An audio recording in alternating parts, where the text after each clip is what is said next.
Уметноста е тесно поврзана со емоциите. Денес на оваа тема ќе зборувам со младиот визуелен уметник Ристе Мицевски. Ристе, добре дојде и ти благодарам што ја прифати нашата покана. Ви благодарам и вас, навистина ми е чест да сум дел од овој проект. Еве на самиот почеток можеш ли да ни кажеш нешто повеќе, односно да ни објасниш што е всушност визуелната уметност? Така, визуелната уметност е форма на јасна и мокна комуникација, која користи линии, форми и облици. Односно, начин на кој што сакаме да представиме нешто што не може зборот да го опише.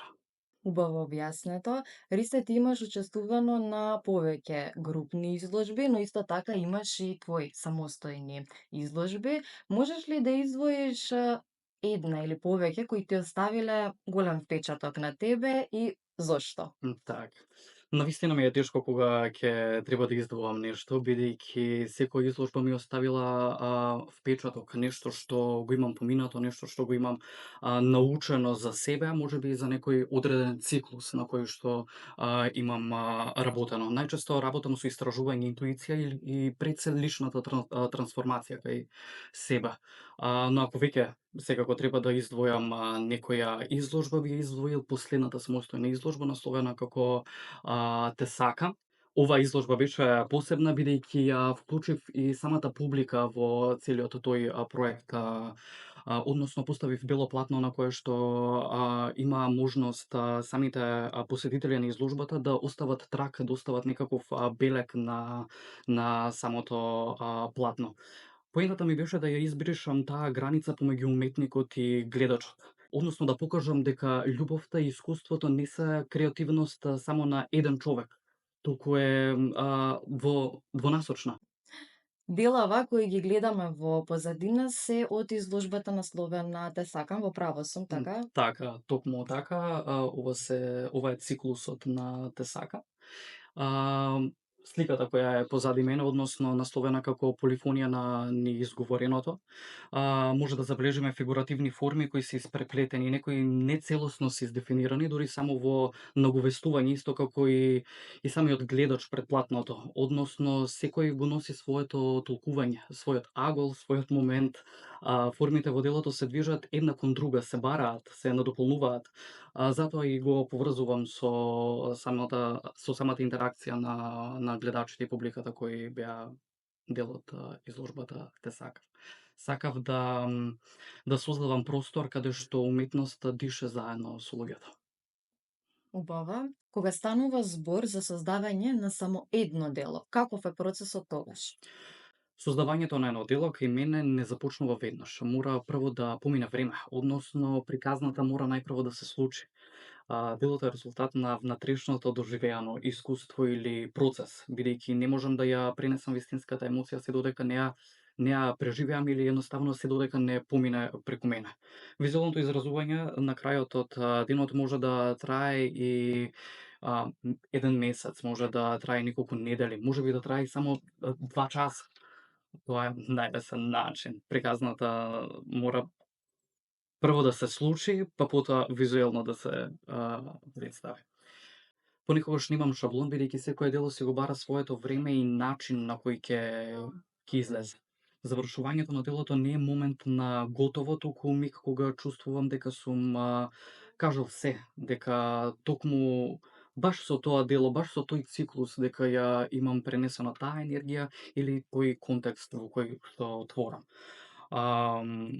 Делото тогаш станува сведоштво на една фаза, мисла на нешто што сум сакал да го пренесам. Односно, крајниот производ сепак не е крај, бидејќи го пуштам делото да живее пред публиката. Колку те водат емоциите додека креираш или пак тебе ти е исто толку важна идејата во самиот процес? Би рекол дека кај мене од емоцијата излегува идејата. Таа ја раѓа потребата, односно импулсот да започне еден циклус.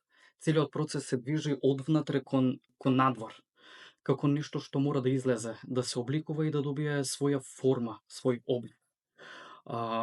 И тој циклус не завршува кога ќе одлучам јас, туку кога ќе го снима визуелниот диалог со самото платно. За тебе лично, што представуваат делата?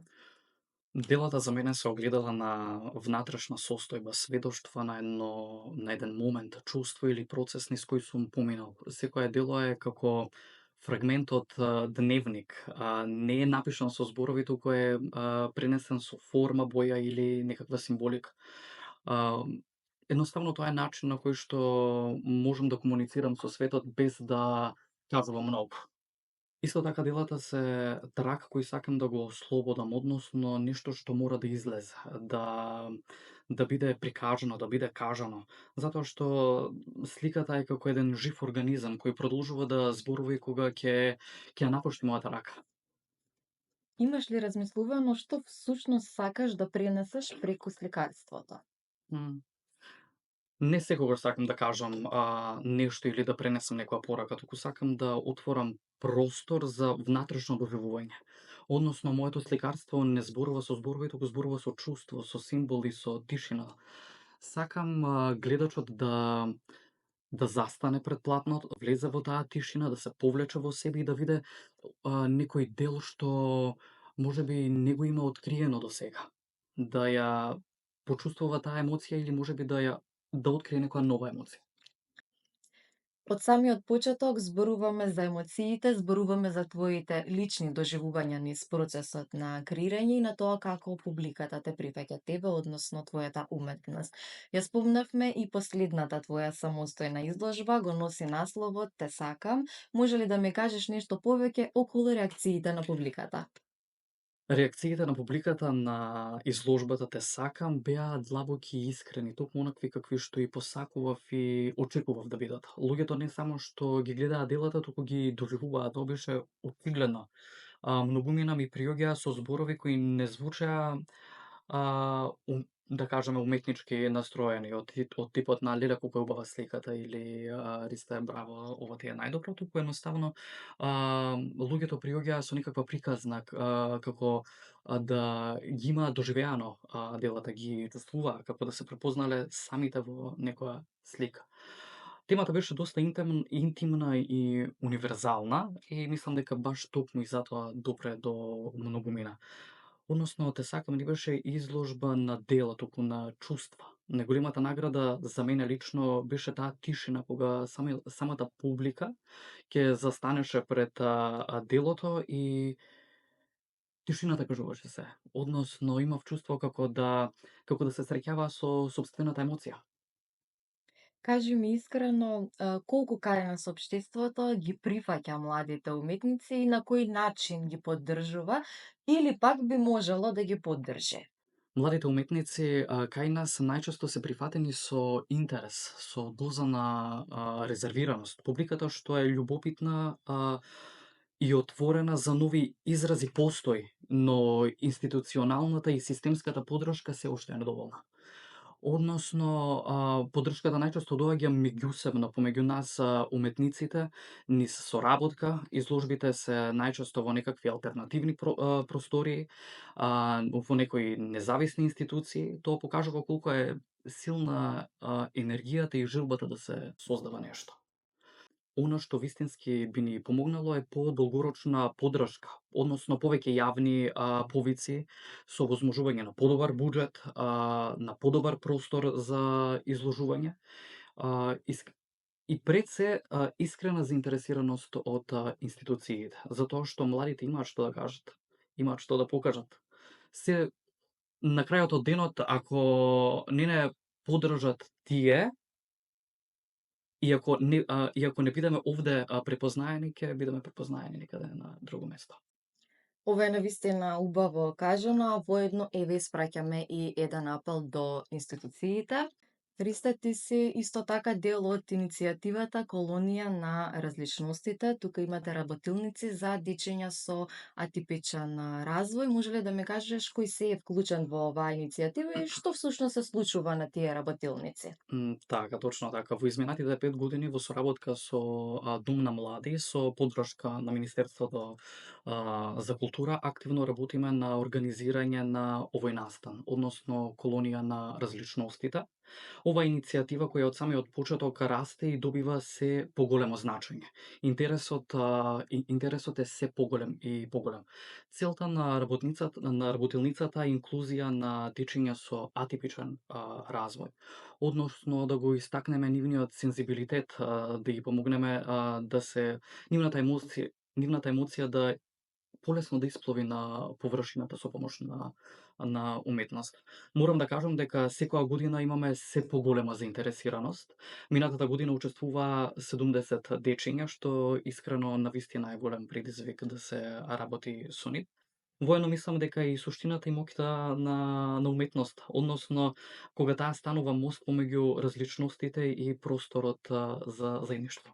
Уметноста навистина може да не сплоти сите нас заедно и навистина секоја чест за оваа иницијатива се надевам дека и во иднина ќе продолжите со истата. Ние тука негде го заокружуваме ова наше денешно дружење. Еве на самиот крај јас би те прашала кои се твоите идни планови кога станува збор за творештвата?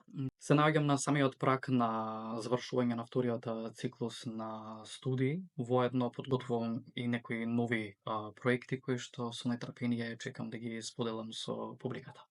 Ти посакувам понатамошен успех, се надевам дека ќе се дружиме и во некоја следна прилика. Ти благодарам воедно уште еднаш што си наш денешен гостин. Така, благодарам и вас. Навистина ми беше задоволство да сум дел од вашиот проект.